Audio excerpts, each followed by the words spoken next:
যারা এখানে উপস্থিত আছেন কিংবা বাংলাদেশের মিডিয়ায় কাজ করেন এরকম সকল কর্মী ভাই এবং বোনেরা, আপনাদের উদ্দেশ্যে আমি আমার বিগত কোন একটা বক্তব্যে এই কথাটা বলছিলাম।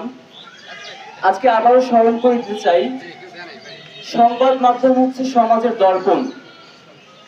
ফলে শ্রদ্ধা জানাচ্ছে আমার সেই সকল সাংবাদিক ভাই বোনদের যারা দেশপ্রেমে উদ্বুদ্ধ হয়ে ওই যে সমাজের দর্পণ হয়েই বস্তুনিষ্ঠ সংবাদ প্রচার করে যাচ্ছেন নিরলসভাবে, তাদের প্রতি আমার শ্রদ্ধা। কিন্তু অত্যন্ত দুঃখের ব্যাপার, এই বাংলার মাটি ও মানুষের মাঝে বেড়ে উঠেই বিভিন্ন হাউজের বিভিন্ন ব্যবসায়িক কোম্পানির সেবাদাস হয়ে যে সকল মিডিয়া বাংলাদেশের স্বাধীনতা সার্বভৌমত্বকে বিকিয়ে দিচ্ছে, তাদের প্রতি ঘৃণা পোষণ করতে আমার লজ্জা হয়। বরঞ্চ করুণা হয়ে তাদের জন্য কিছুটা দোয়া করতে পারি, এই মাটি ও মানুষের হাওয়া যেন তাদের বিবেককে জাগ্রত করে।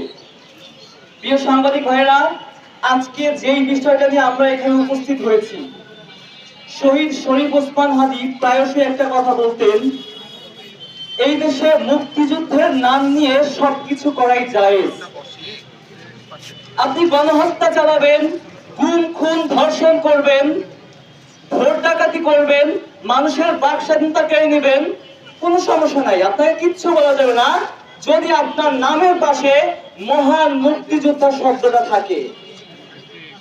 আপনি মুক্তিযুদ্ধ করছেন কিনা এটা বিবেচনায় রক্ষী বাহিনীর ক্ষেত্রেও একই কথা প্রযোজ্য। 1971 সালে মুক্তিযুদ্ধের জন্য আমাদের মুক্তি বাহিনী ছিল, এরপরে কেন মুজিব বাহিনী নামে পৃথক একটা বাহিনী তৈরি করা লাগলো, এইটা গবেষণা এবং প্রশ্নের বিষয়। তাদেরকে তৈরি করা হয়েছে ভারতের সেবা করার জন্য। যাদের কাজ ছিল 71 সালে মুক্তিযুদ্ধে অংশগ্রহণ করে দেশের স্বাধীনতা সার্বভৌমত্বের জন্য কাজ করা, তাদেরকে দেখা গেছে ভিন্ন ভূমিকায়। 1971 সালে এই মুজিব বাহিনী ভারতের রয়ের দালাল হয়ে এই দেশে গুপ্তচরগিরি করত। বিশেষ করে যারা ভারতের নিয়ন্ত্রণের বাইরে গিয়ে বাংলাদেশকে স্বাধীন করতে চাইতো, তাদেরকে ধরে ধরে ভারতীয় বাহিনীর হাতে ধরাই দেওয়ার রেকর্ড আছে। সেই মুজিব বাহিনীর অনুগত সদস্যদের নিয়েই তো রক্ষী বাহিনী গঠন হয়েছে 1972 সালে, যাকে সংক্ষেপে বলা হয় জেআরবি। বলা হয় বাংলাদেশের স্বাধীনতা সার্বভৌমত্ব কিংবা দেশের আইন শৃঙ্খলা পরিস্থিতি নিয়ন্ত্রণের জন্য নাকি গঠন করা হয়েছিল, অথচ ইতিহাস ঘাটলে আমরা এর ভিন্ন রূপ দেখতে পাই। 1974 সালে জাতীয় রক্ষী বাহিনী সুরক্ষা আইন নামে একটা আইন করা হয়, যার ধারাগুলো দেখলে চমকে উঠতে হয়। 8 বলা হয়েছে তারা প্রয়োজন বোধ করলে রাষ্ট্রের যে কোনো নাগরিককে কোনো ধরনের অনুমতি ছাড়াই গ্রেফতার, তল্লাশি সহ যে কোনো কাজ করতে পারবে। আপনারা বলতে আমি আপনাদেরকে বুঝাইতেছি না, রাষ্ট্রের সুশীলরা বলে হাসিনা খারাপ, আওয়ামী লীগ ভালো, হাসিনা খারাপ, মুজিব ভালো। এরা বাংলাদেশের ইতিহাস জান না, কারণ একটা গোটা প্রজন্মকে তার জ্ঞানের মেরুদণ্ড ভেঙে দেওয়া হয়েছে তার পাঠ্যপুস্তকে ভুল ইতিহাস তৈরি করে দেওয়ার মাধ্যমে। অথচ বাংলাদেশের প্রথম ফ্যাসিজম তৈরি হইতো শেখ মুজিবের হাত ধরে, এবং ওই ফ্যাসিজমের সবচেয়ে বড় সহায়ক ছিল রক্ষী বাহিনী। অ্যান্থনি মাসকারেনহাসের তথ্য মতে 1973 সালের শেষ দিকে 2000 মুক্তিযোদ্ধাকে হত্যা করার রেকর্ড তিনি নিজে উল্লেখ করে দিয়েছেন, এবং এর পরবর্তী 3 বছরে ওই সংখ্যা গিয়ে দাঁড়িয়েছে 30,000-এ। জাসদ নিজে দাবি করে যে তার দলীয় 60,000 নেতা কর্মীকে হত্যা করেছে রক্ষী বাহিনী। অথচ যাদেরকে হত্যা করা হয়েছে, রক্ষী বাহিনীর হাতে যারা সবচেয়ে বেশি অত্যাচারিত হয়েছে, তারাই পরবর্তীতে আওয়ামী লীগের সেবাদাসে পরিণত হয়েছে। আমরা স্পষ্ট করে বলতে চাই, এই রাষ্ট্রের সঠিক ইতিহাস পাঠ্যপুস্তকের মাধ্যমে হোক, সিনেমা নাটকের মাধ্যমে হোক, রাষ্ট্রের নাগরিককে জানার সুযোগ দিতে হবে।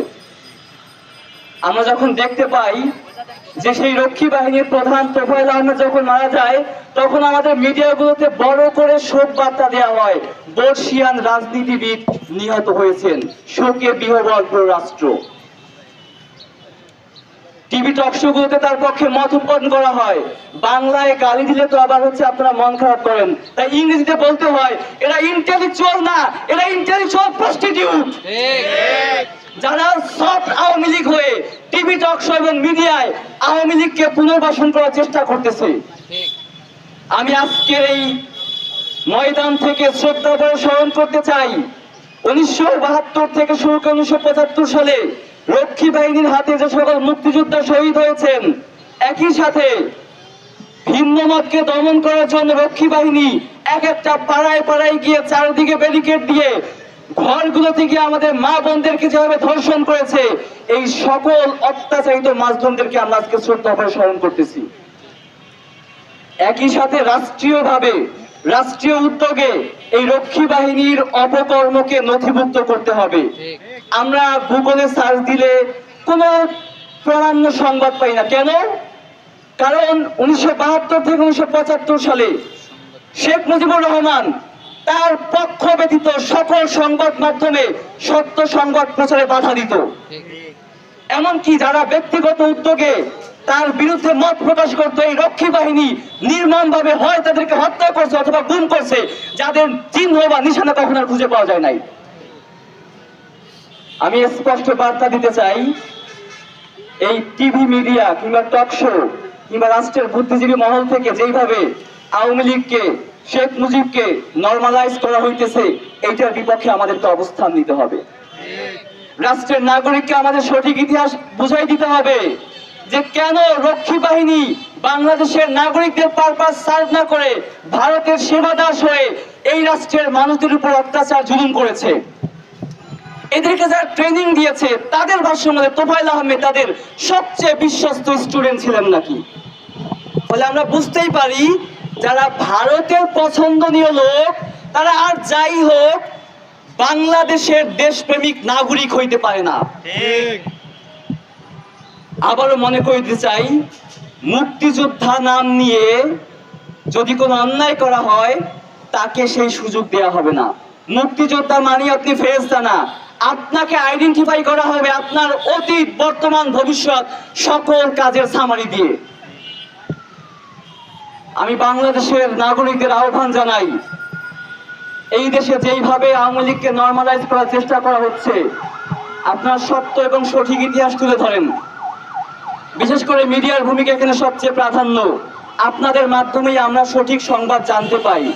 আপনারা বিশ্লেষণ করে তথ্য উপাত্তের ভিত্তিতে রক্ষী বাহিনীর যাবতীয় কুকর্মের ইতিহাস তুলে ধরেন। রক্ষী বাহিনী আমরা এখানে যেখানে অবস্থান করছি এর পাশে এই রমনার সামনেই সরকারের বিরুদ্ধে বিক্ষোভে একই দিনে 50 জনকে গুলি করে হত্যা করা হয়েছে। সেই ইতিহাস আমরা জানি না। আমাদের স্পষ্ট বার্তা থাকবে, এই ইতিহাস নাগরিকদের জানতে হবে এবং স্পষ্ট হয়ে বুঝতে হবে বাংলাদেশের মাটিতে শেখ মুজিব যে রক্ষী বাহিনী গঠন করেছে, সেই রক্ষী বাহিনীর পরবর্তী রূপ আমরা তার 17 বছরে দেখতে পাই। ফলে রাষ্ট্রে এই ধরনের ফ্যাসিজম চর্চার আর কোনো সুযোগ নাই। বলা হয় আওয়ামী লীগ ভালো, শেখ হাসিনা খারাপ। আরে শেখ হাসিনা তো এই জানো শেখ মুজিবের সন্তান। আওয়ামী লীগ কখনো ভালো হইতে পারে না। আওয়ামী লীগ এবং মানুষ এই দুইটা শব্দের মাঝখানে একটা সীমারেখা আছে। আওয়ামী লীগ কখনোই বাংলাদেশের মাটিতে ওই আওয়ামী লীগের সীমা অতিক্রম করে মানুষ হইতে পারবে না। ফলে আমরা জুলাইয়ের সন্তানরা বাংলাদেশের স্বাধীনতাকামী নাগরিকদের সঙ্গে নিয়ে আওয়ামী লীগের যে কোনো অপতৎপরতা প্রতিরোধ করব। এবং আমরা যতদিন বেঁচে আছি, আমাদের পরবর্তী প্রজন্ম যতদিন বেঁচে আছে, এই বাংলার মাটিতে আওয়ামী লীগ আর ফিরে আসতে পারবে না। এবং রাষ্ট্রে সেই রক্ষী বাহিনী হইতে শুরু করে আজ পর্যন্ত যত বিচার বহির্ভূত হত্যাকাণ্ড হয়েছে, পিলখানা, শাপলা, জুলাই, সর্বশেষ আমাদের রাহবারকে প্রত্যেকটা আমার প্রোগ্রামে আমাদের স্মরণ করতে হয়। এই বাংলাদেশের স্বাধীনতা সার্বভৌমত্বের পক্ষে কথা বলতে গিয়ে প্রকাশ্য দিবালোকে গুলি করে হত্যা করা হয়েছে শহীদ শরীফ ওসমান হাদিকে। এই সকল হত্যার বিচার করতে হবে।